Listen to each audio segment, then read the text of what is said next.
जय श्री कृष्णा। भगवान से भी बड़े माता पिता होते हैं, क्योंकि भगवान सुख दुख दोनों देते हैं, माँ बाप से सुख देते हैं। तो कहानी का शीर्षक है माता पिता तो भगवान होते हैं। आज 75 वर्ष के रामकिशन जी अपने कमरे में गुमसुम से बैठे हुए और लगातार बिस्तर पर लेटी अपनी जीवन संगनी आशा को निहारते जा रहे हैं।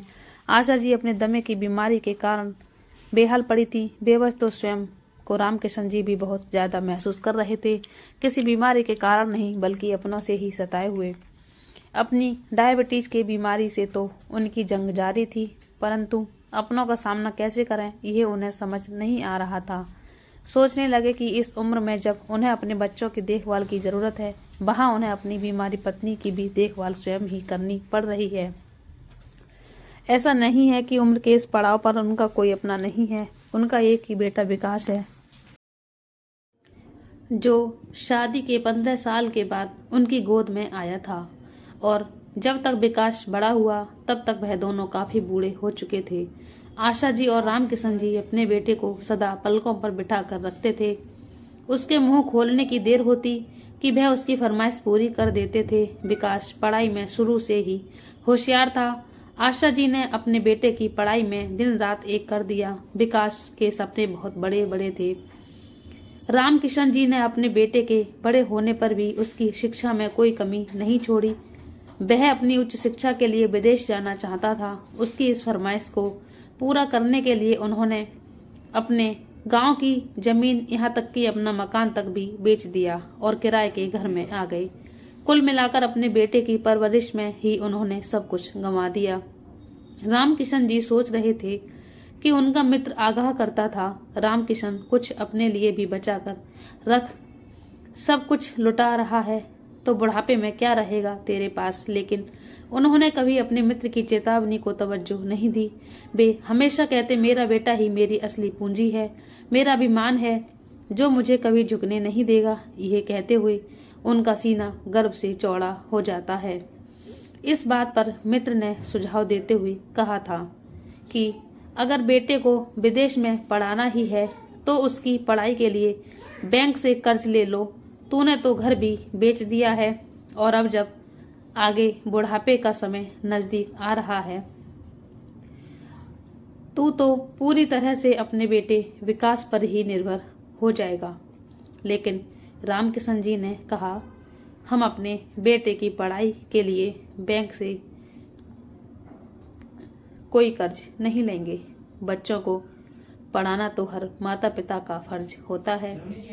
अगर बच्चे खुद कर्ज चुकाएंगे तो उन्हें लगेगा कि उनके माता पिता ने उनकी पढ़ाई के लिए कुछ नहीं किया। रामकिशन जी को उस वक्त पूरा भरोसा था कि उनका पुत्र हर हाल में उनकी देखभाल करेगा। उनका बेटा बाकी बच्चों की तरह बिल्कुल भी नहीं है। वह हमेशा कहते हुए, मुझे मेरे बेटे पर पूरा भरोसा है। विदेश से पढ़ाई पूरी करने के बाद विकास अपने देश वापस लौटा। वह भारतीय लड़की से ही शादी करना चाहता था। आशा जी और रामकिशन जी ने उसकी शादी उसकी पसंद की लड़की अनामिका से करवा दी।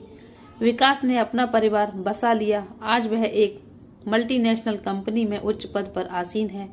अपनी कमाई से उसने एक अच्छा मकान भी खरीद लिया और वही अपने माँ बाबूजी और पत्नी के साथ रहता है। लेकिन वह फिर से विदेश जाना चाहता है और वहीं रहकर अपनी बाकी की जिंदगी बिताना चाहता है। अतीत में खोए रामकिशन जी अचानक अपने बेटे बहू की बातचीत की आवाज से वर्तमान में आ जाते हैं। अनामिका, सारा सामान तो पैक हो गया ना? ध्यान रखना कुछ छूट ना जाए। माँ बाबूजी के गर्म कपड़े जरूर रख देना, और खाने के बाद जो दवाई वह खाती हैं वो तो बिल्कुल मत भूलना। अरे विकास, तुम चिंता मत करो, एक एक चीज बड़े ध्यान से रखी है मैंने, और वैसे भी अगर कुछ छूट भी गया हो तो वे लोग वहीं से मंगवा लेंगे, और फिर वहां पर बहुत से अन्य लोग भी तो होंगे। कोई चीज चाहिए होगी तो माँ बाबूजी उनसे मांग लेंगे। तुम बे सिर पैर की चिंता कर रहे हो, उन्हें कोई तकलीफ नहीं होने वाली। अनामिका विकास को चिंतित होते देखकर बोली, ठीक है, हम कल सुबह ही इन्हें छोड़ आएंगे, और वैसे भी 10 दिन बाद की तो हमारी फ्लाइट है। उससे पहले हम घर का फर्नीचर और बाकी का सारा सामान बेचना भी तो है। इस काम को करने के लिए भी तो समय चाहिए। रामकिशन जी अपने कमरे में बैठे बैठे बहू की सारी बातें दिल पर पत्थर रखकर सुनते जा रहे थे। यह बातें सुनकर उनका दिल बैठा जा रहा था। हालांकि अनामिका एक सुगढ़ गृहिणी थी और घर को बहुत अच्छे से संभाल रखा था, लेकिन उसकी नजरों में हर पल उसके बूढ़े सास ससुर खटकते रहते थे। उनके कारण वो हमेशा परेशान रहती थी और कहती, अभी कुछ ही समय तो हुआ है हमारी शादी को, अभी से मुझ पर पूरे घर का बोझ लाद दिया है तुम लोगों ने। दिन रात सास ससुर की सेवा करनी पड़ती है। तुमसे शादी करके तो मेरी तो जिंदगी खराब हो गई। विकास ने उसे समझाने की कोशिश करता तो उस पर ही गुस्सा निकाल देती। आपको क्या पता, आप तो दिन भर घर पर नहीं रहते हो ना। थोड़ी थोड़ी बात आपके बाबूजी को चाय चाहिए और आपकी अम्मा को खास तौर पर बना हुआ हल्का फुल्का भोजन। कभी इंसुलिन का इंजेक्शन लगाओ, कभी दवाइयों का ध्यान रखो। मैं तो तंग आ गई हूँ इस जिंदगी से। मेरी अपनी भी कोई जिंदगी है या नहीं? मुझे तो ऐसा लगता है कि मैं तुम्हारी पत्नी बनकर नहीं, तुम्हारी माँ बाबूजी की आया बनकर आई हूँ। इस रोज रोज की बहस से विकास भी परेशान हो चुका था। एक दिन जब अनामिका के मायके में शादी थी और उसे अपने पति विकास के साथ वहां जाना था, अनामिका ने बड़े उत्साह अपने ड्रेस खरीदी और शादी में जाने की तैयारियां की। लेकिन शादी वाले दिन जैसे ही तैयार होने के लिए ब्यूटी पार्लर जाने लगी तो विकास ने उसे ये कहकर रोक दिया कि पहले बाबूजी और अम्मा के लिए खाना बना दो और उनकी दवाइयां निकाल कर रख दो, फिर चले जाना। लेकिन इतना सारा काम करने के बाद यदि मैं ब्यूटी पार्लर जाऊंगी तो तैयार होकर शादी में किस समय पहुंचूंगी? तब तक तो बहुत देर हो जाएगी। इन सब कामों में 1 घंटा निकल जाएगा। तुम उनके लिए बाहर से खाना ऑर्डर कर दो, तब तक मैं तैयार होती हूँ, अनामिका ने कहा। तो विकास बोला, अनामिका, मेरे माँ बाबूजी इस उम्र में बाहर खाना नहीं खा सकते, तुम्हें पता है फिर उनकी तबीयत खराब हो जाएगी। हम लोग शादी में थोड़ा देर से चले जाएंगे, कोई फर्क नहीं पड़ता, विकास ने कहा। तो अनामिका तुनक पड़ी, मेरे मायके में शादी है इसलिए तुम्हें कोई उत्साह ही नहीं है। मेरी तो जिंदगी ही खराब हो गई है तुमसे शादी करके। अब किसी शादी में नहीं जाना है मुझे तो लगता है मैं यहाँ तुम्हारी पत्नी बनकर नहीं बल्कि तुम्हारी अम्मा बाबूजी के नर्स बनकर आई हूँ। क्या केवल अपने माँ पिताजी की सेवा करवाने के लिए ही मुझसे शादी की थी तुमने? अपनी बहू की यह बातें सुनकर रामकिशन जी और आशा जी को बहुत दुख होता है और वे सोचते हैं कि बुढ़ापे में एक इंसान कितना लाचार हो जाता है कि अपने बच्चों से कुछ नहीं कह पाता है। उस दिन अनामिका सचमुच शादी में नहीं गई और रूठ कर बैठ गई। पूरे घर में सन्नाटा पसरा हुआ था। अनामिका ने खाना भी नहीं बनाया। विकास उसे मनाने लगा लेकिन वह मानने को तैयार ही नहीं थी। तुम अपने माँ बाबूजी को किसी वृद्धाश्रम में क्यों नहीं छोड़ देते हो? वह गुस्से में बोली। तो विकास भड़क गया, यह तुम क्या कह रही हो? मैं ही तो उनका एकमात्र सहारा हूँ। वे लोग बूढ़े हैं, बीमार हैं, लाचार हैं, तुम मुझे उन्हें छोड़ने को कह रही हो? भला कोई बेटा कभी ऐसा भी करता है? ये समाज, पड़ोसी और रिश्तेदार क्या कहेंगे? सब लोग तुम्हें रिश्तेदारों की पड़ी है। इस समाज के लोगों और पड़ोसियों की सोच बखूबी चिंता है तुम्हें, लेकिन जिससे शादी करके लाए हो कभी उसके बारे में सोचा है? शादी के बाद हम कहीं घूमने तक नहीं गए, किसी रिश्तेदार के यहाँ नहीं गए। मुझे बताओ, कभी मुझे फिल्म दिखाने भी ले गए हो क्या? जब से आई हूँ बस तुम्हारे माता पिता की सेवा करती जा रही हूँ। बस अब और बर्दाश्त नहीं होता। मुझे उन दोनों से मुक्ति चाहिए, नहीं तो संभालो अपना घर। मैं जा रही हूँ अपने मायके और याद रखना फिर कभी नहीं आऊंगी। अनामिका की बातें सुनकर विकास चुप हो गया। उससे कुछ कहते नहीं बन पा रहा था। फिर अनामिका बोली, एक काम करो, क्यों नहीं करते? तुम विदेश में नौकरी ढूंढ लो और तुम्हारी नौकरी मिलते ही हम दोनों वहां चले जाएंगे। तब तक हम इन दोनों के लिए भी रहने का दूसरा इंतजाम कर लेते हैं। अनामिका अपने विचार बताते हुए मुस्कुराने लगी। अगले दिन हमेशा की तरह विकास अपने ऑफिस चला गया। जब और जब मेल पर आया मैसेज चेक किया तो उसकी आंखों में चमक आ गई और खुशी से झूम उठा। अनामिका, मेरी विदेश में बहुत अच्छी नौकरी लग गई है। कंपनी वाले बहुत बड़ा पैकेज दे रहे हैं। अब हमारे सारे सपने पूरे हो जाएंगे। फोन पर बात करते हुए विकास ने अनामिका को खुशखबरी दी तो उसका चेहरा खिल उठा। वो ये सोचकर खुश थी कि अब उसे अपने सास ससुर की सेवा करने से मुक्ति मिल जाएगी। अब वो अपना जीवन स्वतंत्रता के साथ जिएगी और जो चाहे करेगी। शाम के समय विकास अपनी नौकरी लगने की खुशी में मिठाई का डिब्बा लेकर आया।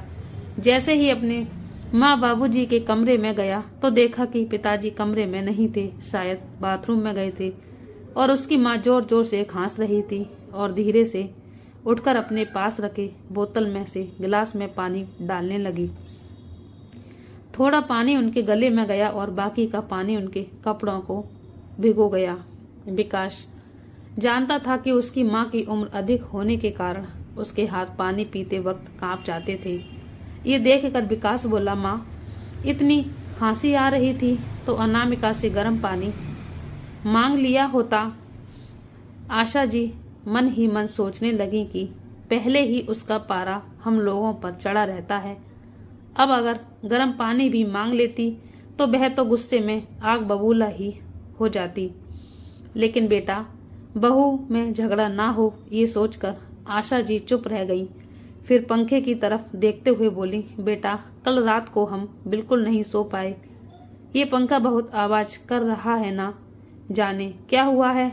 कल तेरे ऑफिस की छुट्टी है ना, कल ही तू पंखे को ठीक करवा देना ताकि हम लोग रात को चैन से सो पाएं।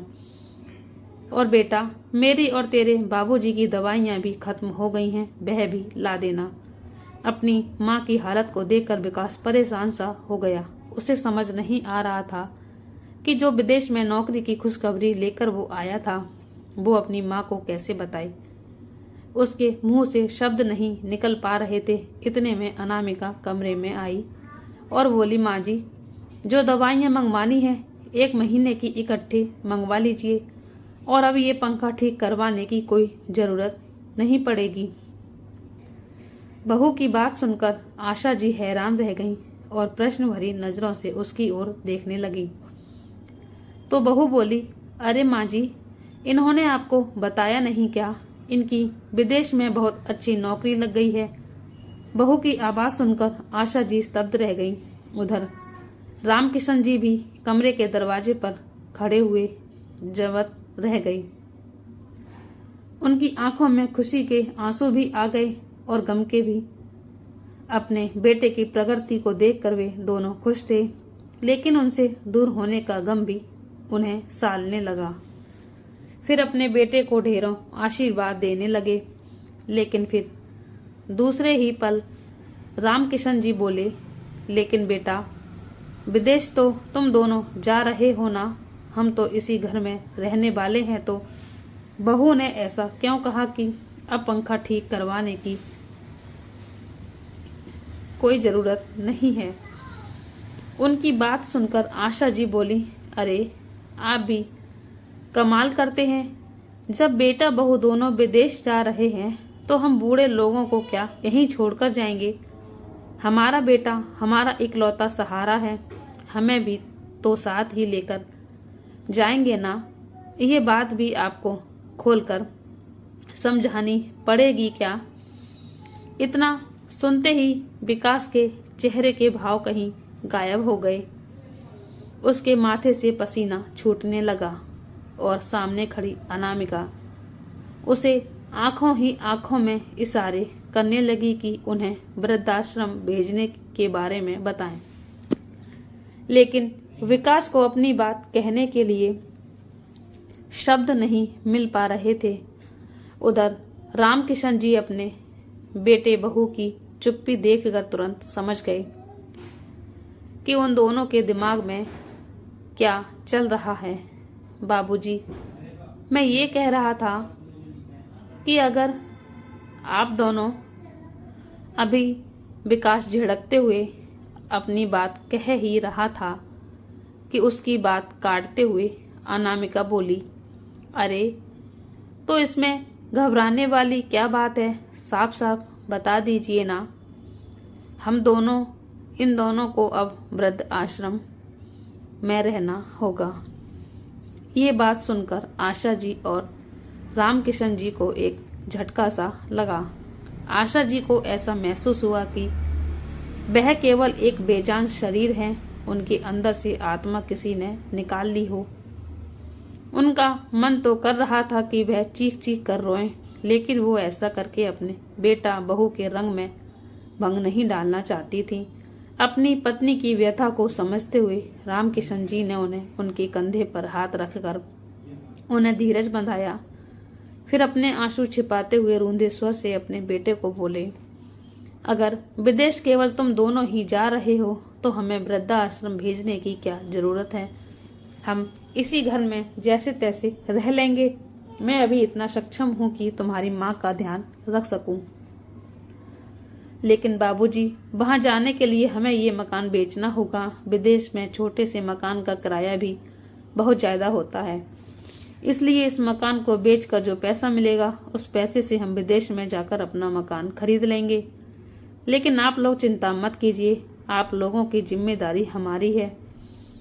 तो हमने आप लोगों को बहुत अच्छे वृद्धाश्रम में इंतजाम करवा दिया है। वहां आपको किसी भी चीज की कोई कमी नहीं होगी। इतना कहकर बेटा बहू उनके कमरे से चले गए। अपने बेटे बहू की बातें आशा जी और रामकिशन जी को अंदर तक झकझोर गई। रामकिशन जी कहने लगे, अपने माता पिता को वृद्धाश्रम में छोड़कर कितनी अच्छी तरह से जिम्मेदारी निभा रहा है हमारा बेटा। हमारे जीते जी हमसे हमारा ठिकाना ही छीन लिया। विश्वास नहीं हो रहा कि जिस बेटे के लिए हमने सारी जमा पूंजी खर्च कर दी, आज वही बेटा ही हमें बेघर कर रहा है।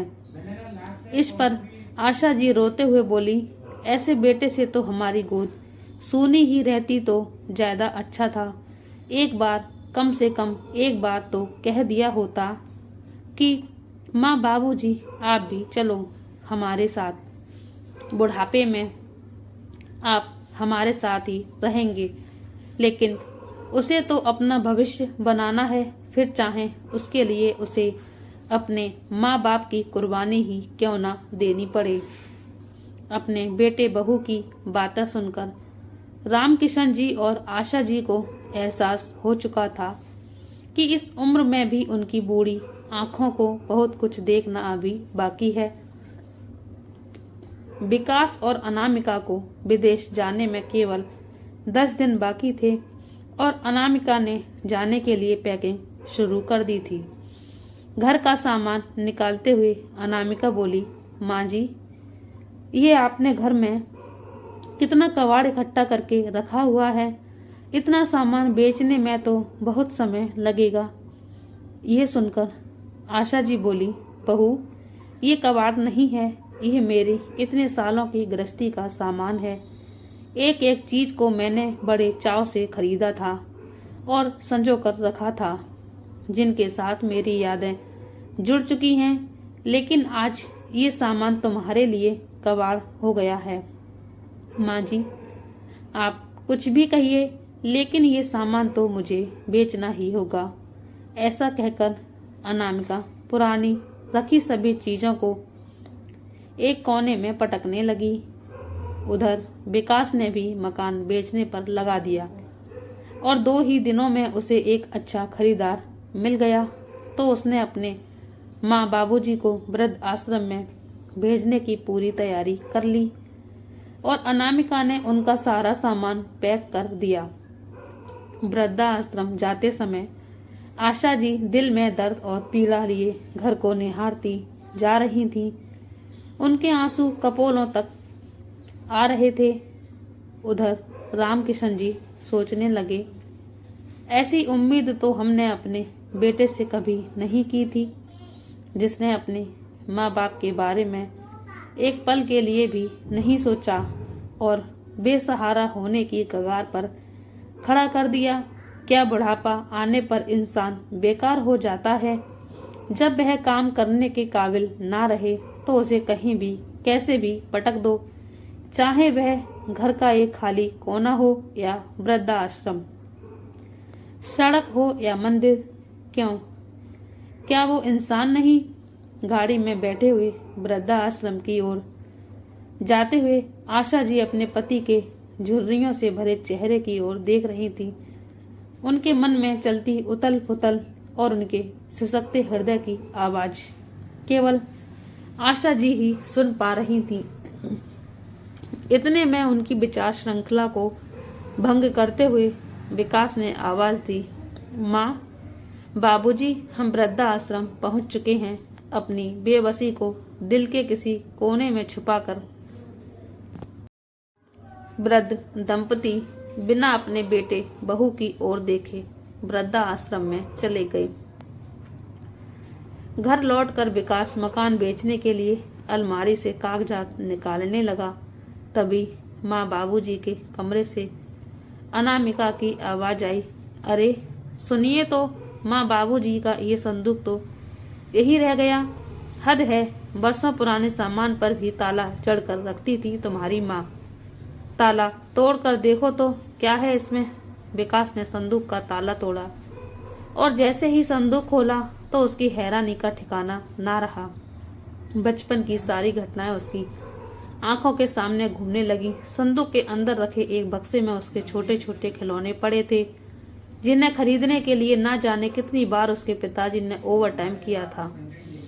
उसे देखकर विकास की आंखों में आंसू भर आए। फिर भी हिम्मत करके कांपते हाथों से उसने जब उस बक्से को संदूक से बाहर निकाला तो दूसरी ओर विकास द्वारा बचपन में बनाई गई एक तस्वीर थी, जिसमें उसने स्वयं को अपने माँ बाबूजी हाथ थामे हुए दिखाया था। वह याद करने लगा कि इस तस्वीर को बनाते हुए उसने अपने माँ बाबूजी से वादा किया था कि वह इसी तरह उम्र भर उनका हाथ थाम कर रखेगा। आज वह स्वयं को शर्म के कारण जमीन में गड़ा हुआ पा रहा था। सबसे नीचे देखा तो कुछ कागजात पड़े थे। उन्हें खोलकर देखा तो देखता ही रह गया। उसे अपने पैरों के नीचे की जमीन उसे खिसकती हुई प्रतीत हुई। उसके बीते हुए बचपन के सारे दृश्य उसके मानस पटल कर प्रतिबिंबित होने लगे। उसे ऐसा लगा कि जैसे उसके दिमाग की नसें ही फट जाएंगी। अरे क्या हुआ? होश क्यों उड़ गए?